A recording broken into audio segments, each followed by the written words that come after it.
More gaskets. I think this is for the cover, side cover gasket. This is a strainer for the VTEC side, solenoid. A key for, I think that's either the cam or crank. And then spring for the timing stuff. This is a boot for the transmission fork. All right, so you guys know the slave cylinder goes in here. I should have a new slave cylinder here though. What is this? Random bolts that you could buy. Crank bolt, because I'm doing the fluid damper. You got to use a new bolt because those are kind of torque to yield. This is the gasket that goes around this guy right here. All right, that goes for the cover. That's more for like vanity reasons, but you want that to be nice and fresh. Another seal, little seal right here for the transmission input shaft.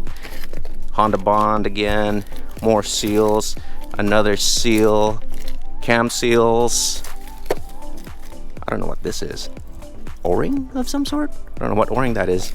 Good thing I have a parts list so I can just go through everything later, but yeah. I think my GoPro is about to crap out because it's hot. Ah, here you go, slave cylinder. And then fork. You don't really have to replace these, but I'm extra and I want to be nice and clean, so I'm replacing it anyways. And then this is the pivot ball that goes inside the transmission. And then another bolt. And I'm assuming this is the, what is this?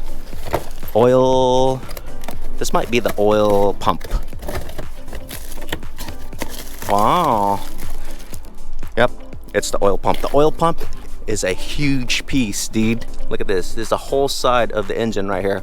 This whole thing you have to replace, and you got to pull all this stuff out. So everything is pretty much bolt-on, and it's not really that hard to replace as long as you follow the OEM instructions. So yep, there you go.